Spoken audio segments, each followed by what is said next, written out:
rounds remain in the World Challenge Championship. Today, we are at the Toyo Tires Road Atlanta Grand Prix presented by StopTech. For the 9th round of the championship, we start with World Challenge touring cars about to unfold at one of the legendary venues, Road Atlanta. The pressure is intense, the challenge is intense as well, and Tom, this track brings it out. Well, Tony Rivera will take us around down the front straightaway and through turn number 1, beginning an uphill. This is where Dorsey Schrader once saw Elvis Presley. Now down in through the S's and going up and down through the gears onto this short straightaway. This is a very important passing zone down into this first right-hander. Down 2 gears and then down 1 more and on to the back straightaway. Your entry here is most critical. All the way up through the gears and a good long shot in top gear. And then you get super engine at the end as you go downhill into the braking zones. Down 3 gears, left and right, lining up for under the bridge. 1 short shift on the way down the hill and back onto the front straightaway. Let's go to the start engines command. From your friends at Toyo Tires and Optima Batteries, gentlemen, start your engines. And as this talented, intense field comes to life, some great stories in terms of championships. The Drivers' Championship, Saney, Kleinubing, Cunningham.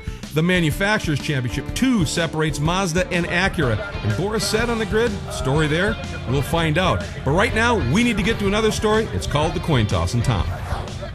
Here we are, round number 9 at Road Atlanta. This is your touring car lineup as they qualify. James Clay, Eric Foss, Seth Thomas, Kuno Whitmer, and Nick Kasayan. James, for the first time, take this coin, toss it in the air, call it. If you win, you keep the pole. If you don't, it inverts. Let's give it a try.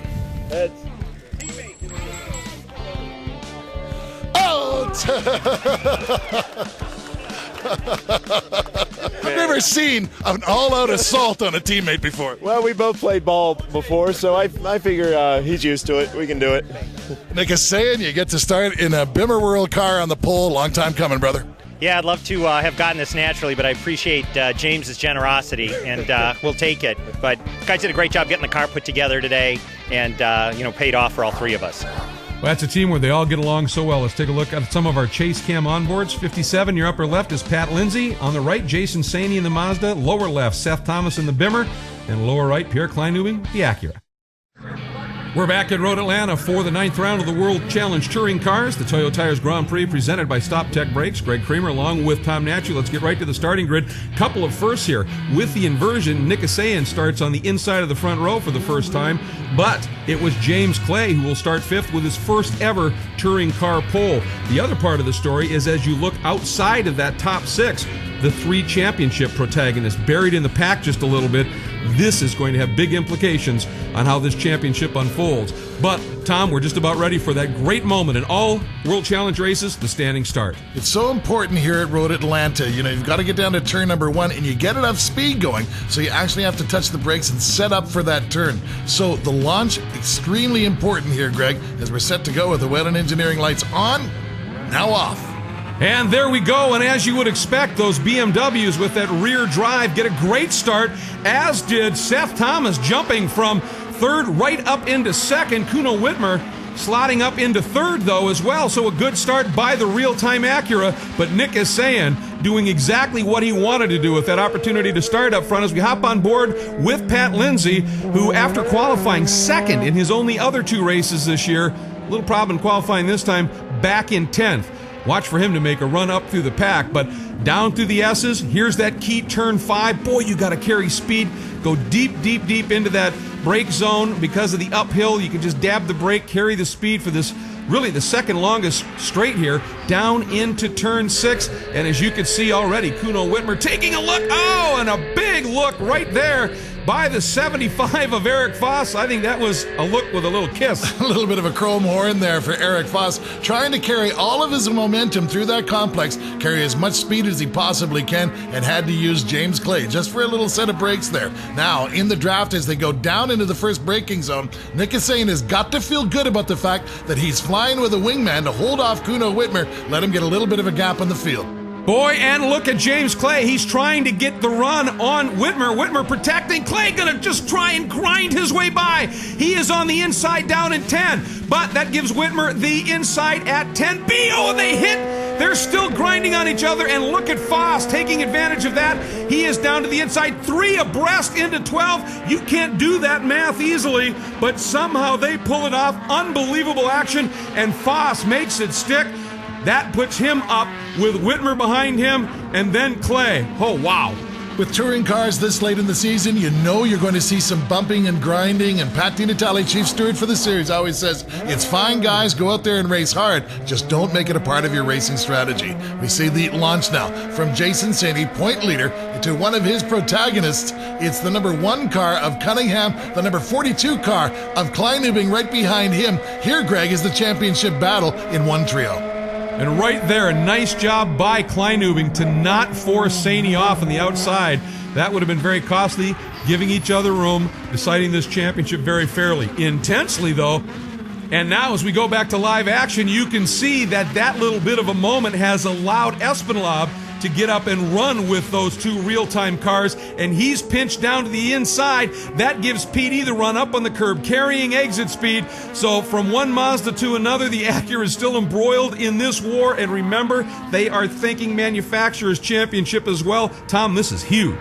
It's so important for everybody to do well. You want all of your cars to finish and gather up points. Of course, the best way to gather up points, Greg, is to get to the front of the grid, and I think these guys are trying hard just to do that. Boy, the classic freight train. PD stayed put to the inside, and Kleinubing tried to force his way through, and now these 2 are grinding on each other. Kleinubing drops his 2 left tires. As a result, loses 1, 2, possibly 3 spots as Lindsay comes streaming down the inside. He's through. He makes it stick. But look at the over-under move, at least the attempt by Kleinubing. Not going to get it done. Down into turn 1. Just incredible action here. Classic World Challenge Touring Cars action. Kleinubing struggling with the handling of that car as Lindsay able to hold him off there. Kleinubing continuing to chase and try to make up some room. They go into the S's, and Kleinubing high up over top of the curbs and comes around. Kleinubing. Flat tire, Greg? Something wrong with that car. Oh man, something maybe let loose when he just clobbered that curb, and you saw a little smoke of Lindsay locking up into 3 on the limit. Speaking of limit, up front, still Nick Asayan in the debt cures.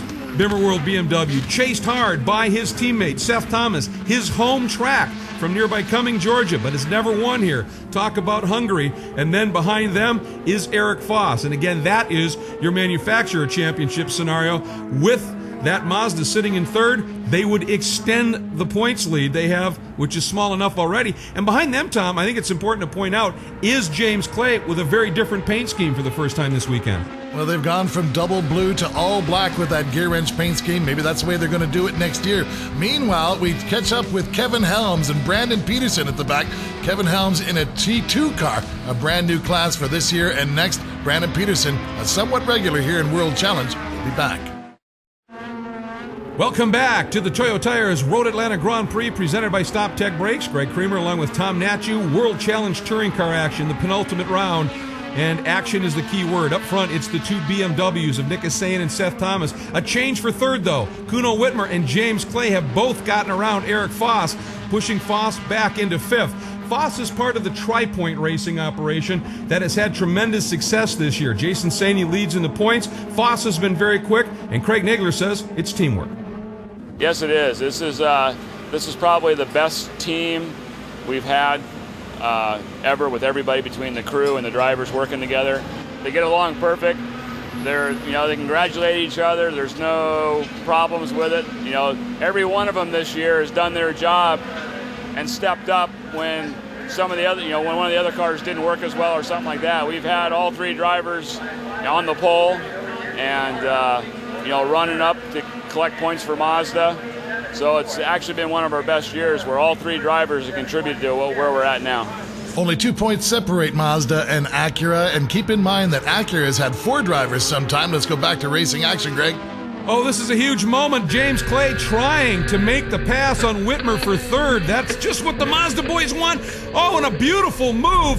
He did it from the outside. Normally into 10A, that inside line is the one you want, and Clay just turned right across the nose of Whitmer. And Kuno somehow sensed what was going to happen, and if he'd stayed in it, there may have been Problematic contact for both, and he gave it up. So now Kuno back in fourth, which puts the Mazda of Foss right behind him. But talk about coming up through the pack. James Clay in that black gear wrench BMW on the prowl. This is going to make them even tougher. 3 of them running in sequence here, and there's a large contingent from Gear Wrench and from the hometown of Cumming, Georgia, and from the rest of the Bimmer World squad here today watching this BMW 1, 2, 3. Yeah, some 60 guests they have here from Gear Wrench alone, let alone family. And how about Nick Asayan? They've been talking about how he has come along as a driver as we get a good look at that new paint scheme for James Clay. And that looks bad, but that's the line coming out of 5, running way wide like that.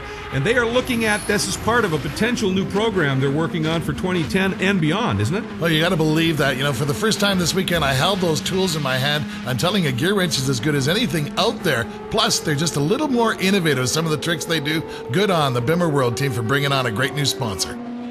Well, and talk about a great dynamic. Cars, tools, I mean, what a great program to be able to put together and then to be able to do what they're doing with it. Absolutely phenomenal. And, boy, we got a good comeback run through the pack here. Pat Lindsay, as I said, qualified second at his only other 2 races this year, has been trying to work his way through the pack, and he is all over the back of Saney. He has got the toe.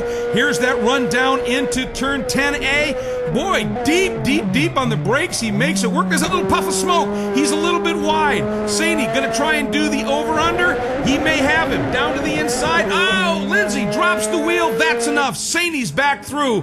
Great action in turn 10, up under the bridge in 11. Boy, just that little loss of momentum when you drop that tire, game over. You can see how hard he dropped that tire as he shook the camera up so hard it lost its own transmission for a while. Good try by Patrick Lindsay, but Jason Saney, trying to keep it clean, quite easily gets it back. That's why they call it gator teeth. That's true. They bite when you get on top of them that hard. Just ask Kleinubing, if you recall from that big moment earlier. Meanwhile, getting back to this battle as Lindsay taking another big chunk of curb, the top of turn 3. That was the curb that upset Kleinubing so bad. Lindsay able to deal with it down through those S's. And the run up into the left-hand turn 5. Again, you climb right there so you can go in late.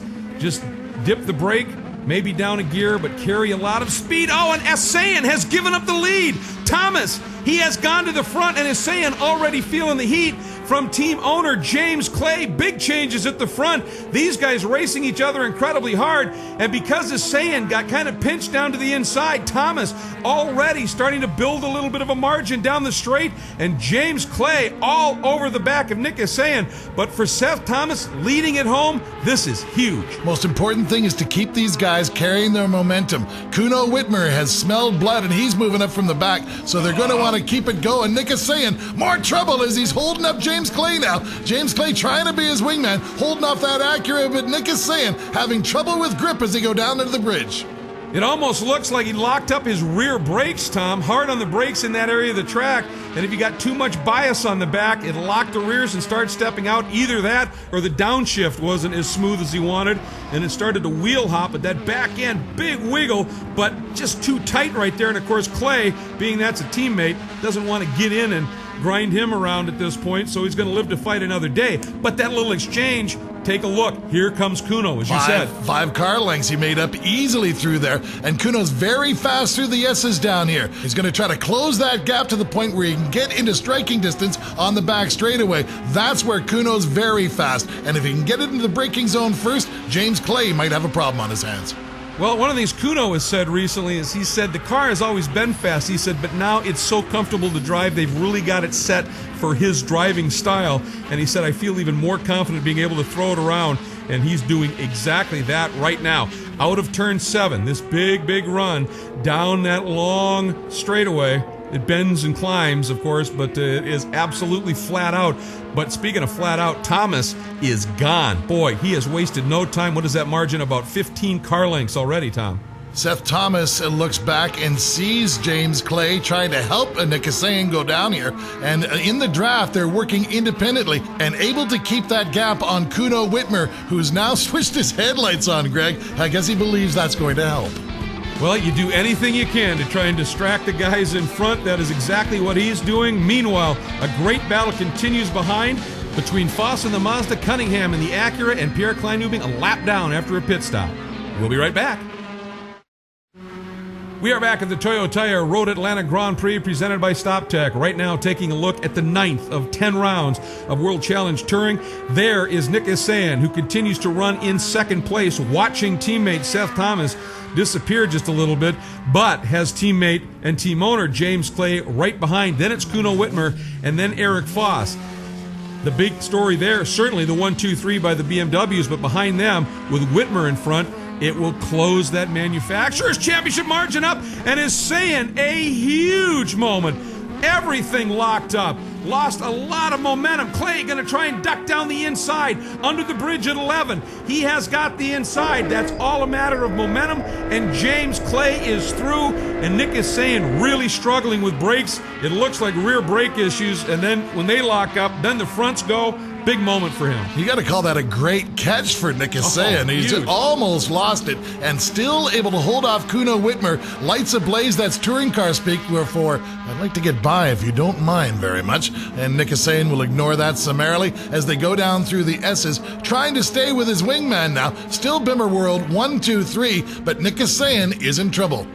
Speaking of in trouble, Tom, there's the 62 of Alex Ratcliffe. That's the King Rat Racing Lexus IS 300. New sponsor this weekend in Brimtech Motorsports. It's a surveillance company that's open a motorsports arm, but things not going quite the way they would have liked right now. And Kuno Whitmer trying to find a way by Nick Isayan. And as you said, Tom, Nick is going to defend for all he's worth right now. Well, this is an opportunity for a BMW 1, 2, 3. It's been a long time since we've seen that on the podium, and especially in front of Seth Thomas's home crowd, it would make for an awfully special picture. Kuno Whitmer, the Montreal driver, doesn't care much about that. He'd just as soon muscle in his own.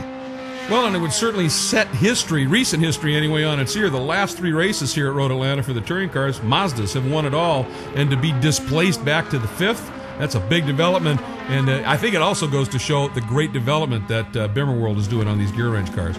Meanwhile, let's pick up this manufacturer's battle in between the Acuras and the Mazdas. You know, it always comes down to the last race. We talked to Nathan Bonneau about that very thing.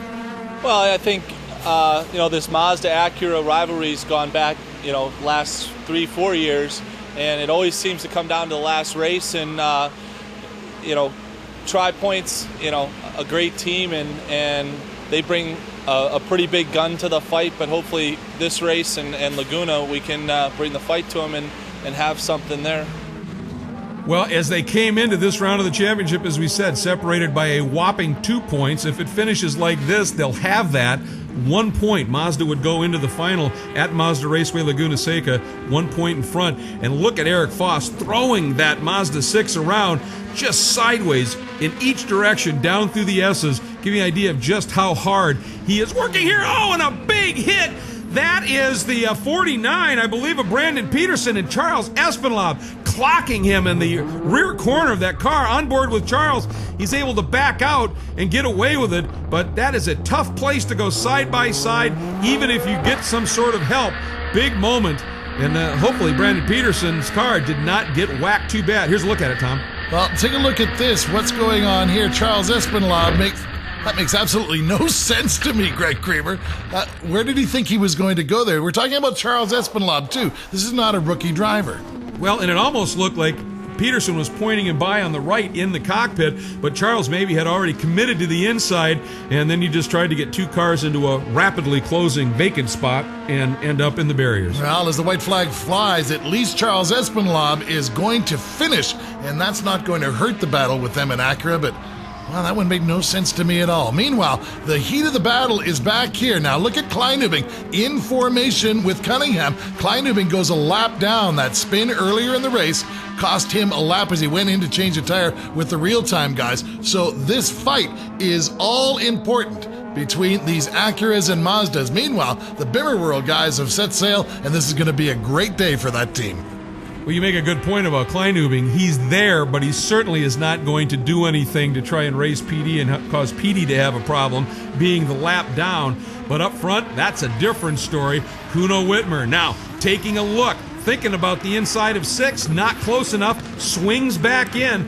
He has got to get through turn 6 and now up into 7, get out of 7. And you see Hussein turn in just a little bit early. If Kuno can get a good exit here, little wiggle from Hussein, if he can stay close enough to stay in that draft. But look at the torque of that BMW engine. It just pulls enough right out of that turn time, it looks like, that he's able to get enough of a gap that Kuno's going to have to be very, very deep on the brakes if he's going to try something in turn 10. But we've seen Hussein struggle there. You know, Kuno's got to be thinking braking zone as he watched the number 34 car get loose in there. Let's see what happens as we get closer. No, it doesn't look like he's going to be able to make the move. Meanwhile, there's James Clay, the patron of the Bimmer World team, watching his teammate Seth Thomas go down to the checkered flag. It's going to be Bimmer World 1, 2, 3, Greg.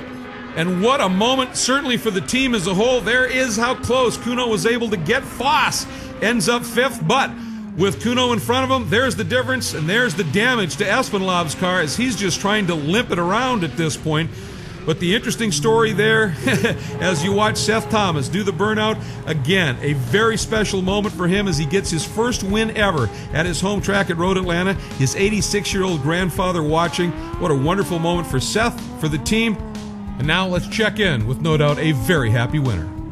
Seth Thomas, along with one of the 2 most important women in his life. This is Adeline Grace. Seth, 3 in 2009. Doesn't get much better than this. You know what? It doesn't get much better than this. This is our home track. This is, the Bimmer World, Gear Inch, PFC, BMW was awesome. It's been a great year. It's been an outstanding year. And the main thing is that my grandfather's here. He turned 86 this week, so this is for him. It's for my baby girl. And, and my Aunt Lynn, who her birthday is today. So happy birthday, Aunt Lynn. And I'll tell you what, this is amazing. I can't thank anybody but God for this. It's truly amazing. Special when the family's there, to be sure. What a great day for him and the team. Let's take a look at points. Saney opens his margin up over Kleinubing with that pit stop. Cunningham closes on Kleinubing, and Thomas jumps up noticeably. And then you take a look at the manufacturer battle, down to 1, heading into the final race of the championship at Mazda Raceway Laguna Seca. The Auto Week move of the race, nice pass by James Clay underneath teammate Nick Hussein. From our friend of Toyo Tires, Optima Battery, Stunt 21, gentlemen, start your engine.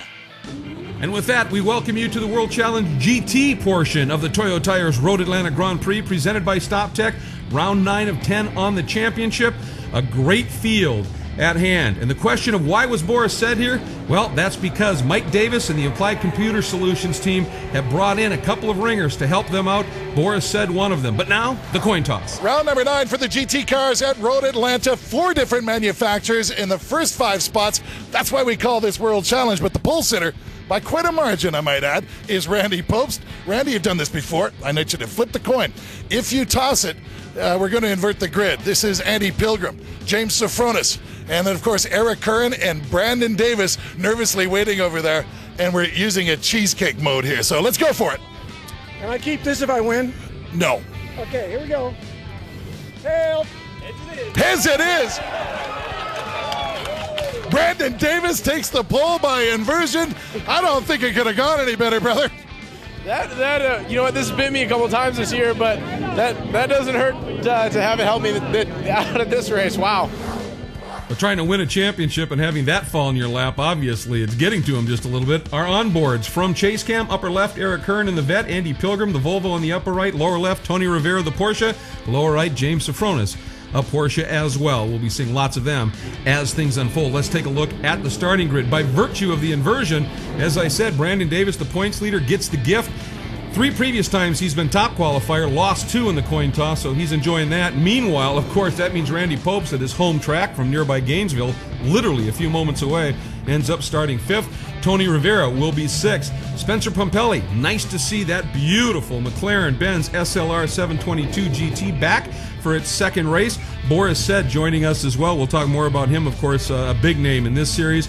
Trans Am champion in the past as well. And they've also brought in Mike Davis and Nick Hussein, going to be running a Viper for that same team, all trying to help Brandon Davis find his way toward a championship at the end of this one. This race, 1 more to go, so it is key right now to get max points, and Brandon Davis can't believe his luck. And how about for Eric Kern? He's been so close so many times this year, a slew of seconds, hasn't got that win yet. He gets to start up front. Well, this is the ideal track for Eric Kern to really get going in the Corvette. Lights are off now, and what a launch by Andy Pilgrim.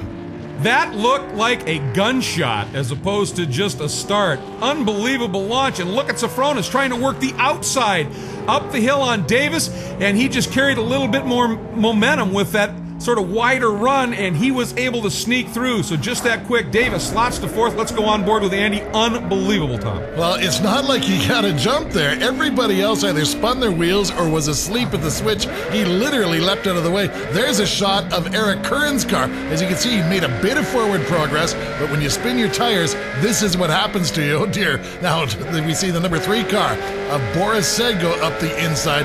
Lost a lot of valuable spots, did Eric Curran, but it's early days. 29 laps to go in this run. Well, folks, when you hear somebody say spin the wheels, that was the definitive version of that. Curran wasting no time trying to get back around. Boris said, uh-oh, looks like problems for Randy Pobst. Your fast qualifier has pulled off to the right. Slow, very, very slow. They have been having problems all season long with gearboxes, trannies, drive lines. Can't say for sure that's it, but that would be the first thing you'd suspect. Meanwhile, Brandon Davis wants that spot back deep on the brakes down into turn 10. Gets it. Nice move by Brandon. Gets back around James Safronis. Picks up second. Safronis now in third. And Spencer Pumpelly, also in that McLaren, got a tremendous start as well and finds himself up into fourth. But Andy Pilgrim leads, but Pobst is struggling. That's been a scenario this team has seen before, and Bob Robb says there's no quit in him. I've never seen guys work so hard to keep putting these cars back on the track with all the issues that we've had developing the car. In the meantime, I think we really came out of the box with a really good fast car with 2 really good drivers that took to them real well. And next thing you know, we were back in the hunt and in the championship. And that was rewarding for everybody and kind of exciting. Obviously, it's kind of gone down the other way now that after having some more issues. But our goal right now is to take these last 2 races and just at least interrupt the championship run by putting us in the middle of it again. Well, they're doing that to pretty good effect right now, and you know, when you're running that much torque load through all 4 wheels and you're developing as the season progresses, you're going to have your character building moments, but they really are doing a great job. They really are, and you know, they basically invented this car. They've got a lot of things to put in that engine compartment, including an engine, a turbocharger, an intercooler, a transmission, a differential, and here is Tony Gaples. It's a Porsche and Corvette battle towards the end of the straightaway. On the right is Gunter Schaldock. Up front is the 99 car of Jeff Courtney. Let's see how this works out for Tony Gaples down the inside. And not arguing is the number 9 car of Gunter Schaldock from Lala Motorsports. Well, you know what? I think Tony Gaples may well have established the name the Pass Man this year. He has passed more cars at these races during the season, so many times coming up with great finishes. And speaking of passing, Curran, a late move down into turn 1 to try and get underneath Spencer Pumpelly in the McLaren, and he does. Curran is through up into 4th. So 5th goes to Pumpelly, 6th is Boris Said, and there is the protagonist in the championship, the 97 Taxmasters car from Brass Monkey Racing. That's Tony Rivera, the race winner from Sebring. He's the only one who can chase down Brandon Davis for this championship. And look who's right in front of him, Greg. Now we understand what Boris Said is doing here. He is doing everything he can to try and steal points from everybody except Brandon. That's the plan. And boy, when you've got Boris Said behind the wheel of a car, you've got a true gun in that battle. Tony Rivera is going to have to deal with it as he eyes him up at the end of the straightaway. Boris Said actually driving Brandon's old car. As we see Randy Pobst arrive in pit lane, and I'm afraid that one's going to be terminal for Randy Pobst, the number 1 car. Unfortunately, going to have to finish the race on pit lane. Greg? And we hop on board with Boris Said as he is in pursuit of Spencer Pumpelly, the Racers Group McLaren, and Boris in that Applied Computer Solutions Mustang down the inside, makes the move, picks up that spot. Pumpelly drops the hammer on that big V8, not quite enough to be able to sneak through. Meanwhile, boy, look at Tony Rivera. Got a great run, Tom, out of 11, down through 12, carrying great speed. He may just have an opportunity to make a run on Pumpelly here as well. Good brakes on the Porsche. He goes for it. He is inside, down to the apex. Watch the left. And no nose. Nobody over there. He looks to be through. Great job by Spencer Pumpelly to clear it of the way. He's aware of the championship here, wanted no part of keeping Tony Rivera back from contesting this championship in this penultimate round of Speed World Challenge GT cars. You know, another guy who's well placed in those championship points is James Safronis, but he now has fallen victim to the attack of Eric Kern in that Whelen Engineering Corvette. And you know what? Not too far behind that battle is Sonny Whelen, doing a superb job as well in the team number 31 Whelen Engineering Corvette, having a great run here at Road Atlanta. Compared to last year, Sonny Whelan is having a great season. This teamwork that he's doing with Eric Kern is really paying off, not just for Sonny Whelan, but for Eric Kern as well. The Whelan team's starting to click, Greg. Well, two cars, you can compare data, and Sonny certainly learning from Eric's raw speed, and Eric picking up some of Sonny's experience in the business for a long time. Just a great package. And now, as a matter of fact, Sonny taking a run at Spencer Pumpelly in that McLaren, but he's got to be a little careful because Jeff Courtney in that Kenda Tire Viper close at hand as well. Great battles everywhere you look here on the track. And as a matter of fact, there he goes. Oh, Whelan heading into the pits after an incredible run. It's come to tears. We'll flesh the story out when we come back.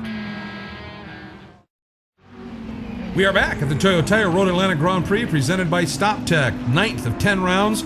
World Challenge GT being contested right now. You're looking at the battle for second. Points leader Brandon Davis trying to fend off Eric Kern, who's been so quick so often this year, and but for a disqualification at one of the earlier rounds in the championship when he finished well up in the track, could be in this championship hunt itself. He will do everything he can to get by Brandon, but cleanly. Not only, of course, is that just the professional thing to do, and Eric is the consummate professional, they're also very good friends, so he's not going to mess things up too much. Meanwhile, some other great battling going on here. You have a look at Mike Davis in that rather bright liveried Sun Microsystems Applied Computer Solutions Mustang. Right behind him, that's Dino Crescentini in the StopTech Global Motorsports Group Porsche. And not too far behind them is Charlie Putman, who is running the Woodhouse Performance Viper. Good scrap unfolding right here. Davis hanging on right now with Gaples in that silver Corvette. Oh, and a late move by Crescentini. Boy, he came from way back, just stove it in there and got down inside. Now the question is, does he get enough exit speed to fend off the big V8 grunt of the Mustang and the V10 grunt of the Viper? And here comes Davis. Boy, I'll tell you what, a lot of motor under the hood of those ACS Mustangs, and he just drives straight on by Crescentini. Putman doesn't quite have an answer at this point, and here we go down into 10. Crescentini looking again from way back. Davis, this time shutting the door.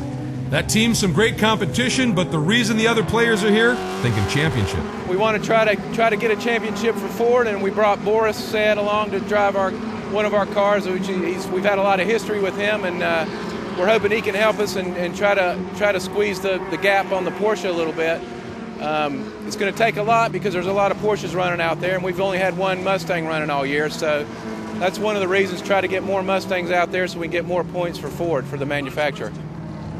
Yeah, I guess it would have been more appropriate to say thinking championships, because it's not just Brandon Davis leading, but it's Ford trying to overtake Porsche, coming in here 11 points down, and it's a numbers game with these manufacturers, and that's what's unfolding right here. Davis doing his part, keeping the Porsche of Crescentini behind. This battle is superb right now, and again, you can see Crescentini trying to take the fight to the Mustang, and perhaps the biggest arrow in his quiver is StopTech brakes on a Porsche. That combination he's already shown is absolutely phenomenal, and he's doing everything he can to get in there and do what he needs to do for Porsche. Oh, and Putman, huge loose moment as he lights up the rears on that V10 Viper, but manages to save it. Meanwhile, Tom Curran, relentless.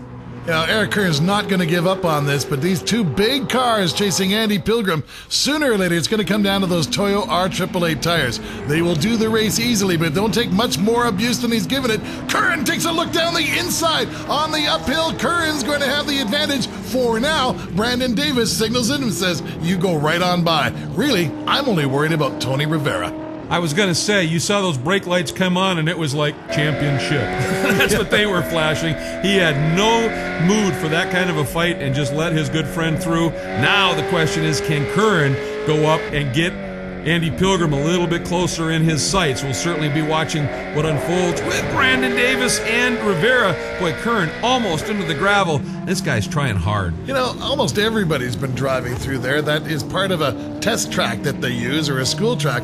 But most guys just run over the curves there and use that extra bit of road. But it's always scary when they do it. Here's a look at Tony Gaples. As you said, Tony Gaples, the pass man, has been managing to stay ahead of this Mustang-Porsche fight. But Tony Gaples is aware of it now, as both are coming, and they're coming hard. Boy, and that time Crescentini got a tremendous run out of 5. Closer than he has been. You can see the Mustang draw away, but this time, those brakes deep, deep, deep underneath, and it was just because he was close enough to give it a go. He is down and underneath and past Mike Davis. Dino Crescentini, just absolute perseverance. Now the problem is, he's got to go into full defense mode, and look at Davis. Oh, drops a tire! Not a good spot to do that. That's how you can throw it into the wall. And Crescentini doing everything he can down that straight to keep Davis behind him. And just that little bit of a bobble there, Tom, is going to do it for Crescentini down into turn 10. Had that not happened, I think Davis was coming alongside. Oh, I say so. You know, they say they're allowed one move in terms of defense.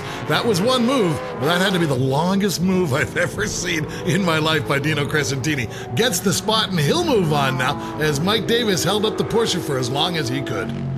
Well, a truly game effort by the team owner, Mike Davis. Now let's go back and find out what his other cars are doing. This is Boris Said. They talked about the great history, and you see Said head on the nose of that car. Boris, such a character, such a tremendous following around the globe, and he won a Trans Am championship for this team. They do have a great history together, and right now he is doing exactly what he was brought in to do. That is keep Tony Rivera behind him, and that means that Brandon pads that point margin just a little bit.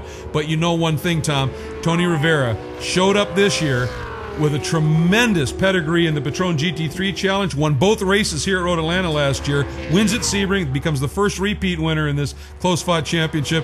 This guy's going to go for it. Well, he has to go for it. There's a championship in the balance here. But first he has to solve this problem called Boris Said. This is a good way to do it. Under braking at the end of the straightaway, side by side with Boris Said. Can he carry the momentum? No, a little slide. A nice catch as they go under the bridge, Greg. He might be able to get him, but he's not going to get him on this lap.